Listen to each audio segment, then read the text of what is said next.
उत्तर प्रदेश के मिर्जापुर जिले में हाल ही में एक नई एसडीएम सुनीता शर्मा की नियुक्ति हुई थी। उनके ईमानदार और सख्त फैसलों की पूरे जिले में चर्चा थी। सरकारी बंगले में रहते हुए वह अपने काम में पूरी तरह व्यस्त थी। उस दिन सुनीता का सरकारी काफिला शहर के रेलवे स्टेशन का निरीक्षण करने के लिए निकला था। उसकी नजर एक कोने में बैठे कुछ भिखारियों के झुंड पर पड़ी। गंदे फटे कपड़ों में जिंदगी से निराश लोग, जिनकी आंखों में कोई उम्मीद नहीं थी।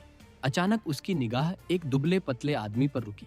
वह आदमी फटे हाल कपड़ों में था, बाल बिखरे हुए थे और आंखों में अजीब सी वीरानी थी। वह सड़क किनारे बैठा भीख मांग रहा था, लेकिन उसकी चाल ढाल जानी पहचानी लग रही थी। सुनीता का दिल तेजी से धड़कने लगा। नहीं, यह नहीं हो सकता। उसने गौर से देखा और फिर उसका दिल मानने को तैयार नहीं हुआ, लेकिन आंखें सच्चाई देख रही थी।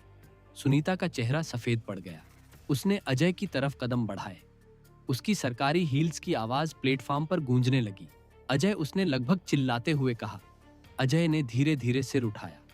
उसकी आंखों में पहचान की एक हल्की चमक आई, लेकिन फिर वह झुका हुआ सिर और झुका ही रह गया। सुनीता ने गुस्से और सदमे से पूछा, ये क्या हाल बना रखा है तुमने?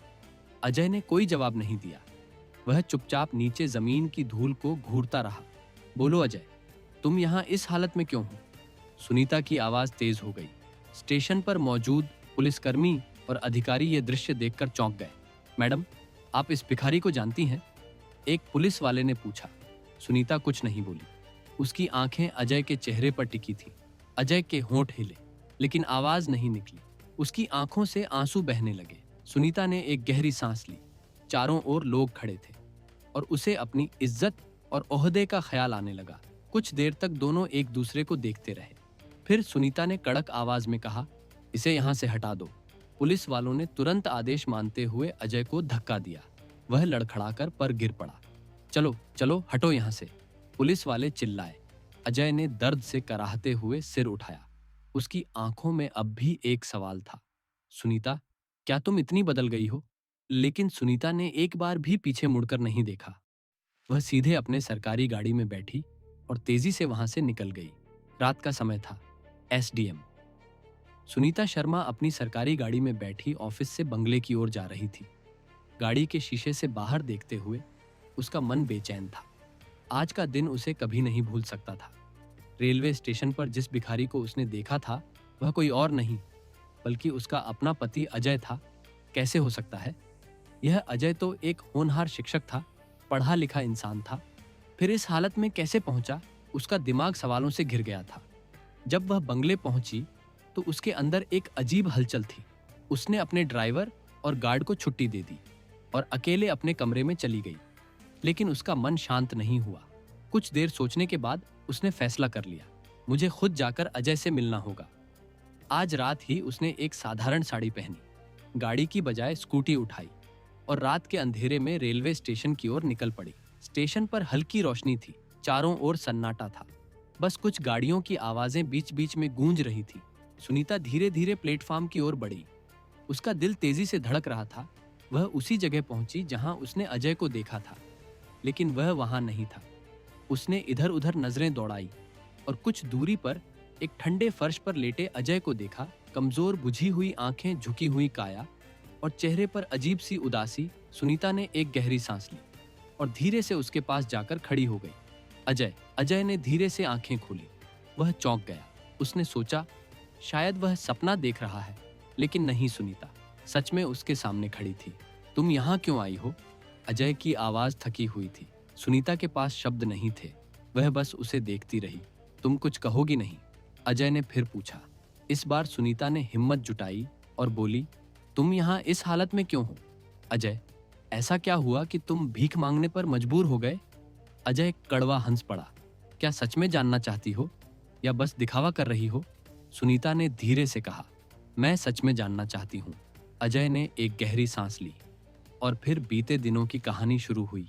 तुम्हें याद है सुनीता, जब मैं एक शिक्षक था, हाँ, मुझे मेरी ईमानदारी के लिए जाना जाता था, लेकिन एक दिन स्कूल में एक घोटाले का पर्दाफाश किया और कुछ ताकतवर लोगों के खिलाफ आवाज उठाई। फिर क्या मुझे फंसा दिया गया। झूठे आरोप लगे, नौकरी चली गई और मेरी पहचान मिटा दी गई। तुमने मुझसे कुछ नहीं कहा। अजय कहता भी कैसे? जब मेरे पास कोई नौकरी नहीं थी, कोई पैसा नहीं था, तो मैं तुम्हारे लायक कैसे रहता? तुम एक एसडीएम बनने वाली थी और मैं बेरोजगार, तो तुम मुझे छोड़कर चले गए। अजय ने गहरी नजरों से सुनी, सुनीता की तरफ देखा और कहा, नहीं, तुमने मुझे छोड़ दिया। सुनीता चौंक गई। क्या मतलब? जब मैं सबसे बुरी हालत में था, जब मुझे सबसे ज्यादा तुम्हारी जरूरत थी, तब तुमने मेरी तरफ देखा तक नहीं। मैंने कई बार कोशिश की तुमसे मिलने की, लेकिन तुम्हारे बंगले के गार्ड्स ने मुझे भगा दिया। और आज जब मैंने तुम्हें स्टेशन पर देखा, तुमने क्या किया? पुलिस वालों से मुझे हटाने के लिए कह दिया। सुनीता का दिल बैठ गया। नहीं अजय, मुझे सच में नहीं पता था कि तुम इतनी तकलीफ में थे। अजय ने सिर झुका लिया। अब सब बदल गया है। सुनीता, तुम एसडीएम हो और मैं सिर्फ एक भिखारी। सुनीता के आंखों में आंसू आ गए। अजय, अगर मैं तुमसे कहूं कि मैं तुम्हारी मदद करना चाहती हूं, तो क्या तुम एक बार फिर से उठ खड़े होगे?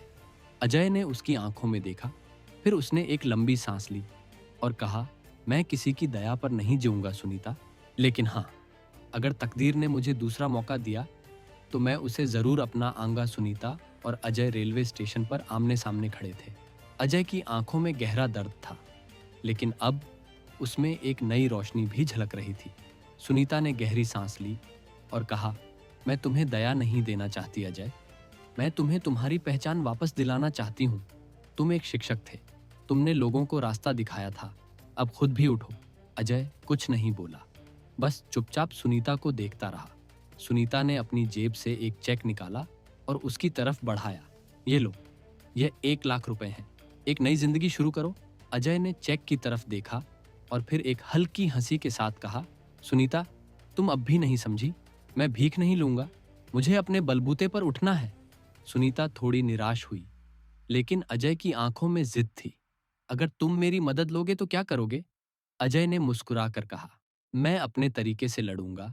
बिना किसी सहारे के अजय ने उसी रात फैसला कर लिया कि वह अपनी जिंदगी फिर से शुरू करेगा। उसने रेलवे स्टेशन छोड़ दिया और एक पुराने दोस्त की मदद से एक किताबों की दुकान में काम करने लगा। वह दिन भर दुकान संभालता और रात को पढ़ाई करता। उसकी जिंदगी में संघर्ष कम नहीं थे, लेकिन अब उसके पास एक मकसद था। कुछ महीनों बाद अजय ने अपनी पुरानी योग्यता के आधार पर एक स्कूल में शिक्षक की नौकरी पाली। धीरे धीरे उसकी मेहनत रंग लाने लगी। अब अजय एक सम्मानित शिक्षक बन चुका था। उसकी पहचान लौट आई थी, लोग उसकी इज्जत करने लगे थे। एक दिन शहर में एक बड़े शिक्षा सम्मेलन का आयोजन हुआ। सुनीता मुख्य अतिथि थी और वहां की बड़ी हस्तियों के साथ मंच पर बैठी थी। हमारे शहर के एक सम्मानित शिक्षक, जिन्होंने अपनी मेहनत से खुद को फिर से खड़ा किया, स्वागत कीजिए अजय शर्मा। सुनीता की आंखें चौड़ी हो गईं। अजय अब मंच पर खड़ा था। पूरे आत्मविश्वास के साथ जब अजय ने भाषण देना शुरू किया तो उसकी आवाज पूरे हॉल में गूंज उठी। जीवन में हार वही मानता है जो अपने संघर्ष से भाग जाता है। तकदीर चाहे जितनी परीक्षा ले, अगर इंसान खुद पर भरोसा रखे तो वह किसी भी हालात से ऊपर उठ सकता है। सुनीता की आंखें नम हो गईं। उसे एहसास हुआ कि अजय अब उससे भी ऊंचा उठ चुका था। जब कार्यक्रम खत्म हुआ तो सुनीता धीरे से उसके पास आई और मुस्कुरा कर कहा, मुझे तुम पर गर्व है अजय। अजय ने हल्की मुस्कान के साथ जवाब दिया, और मुझे खुद पर भी। समाप्त।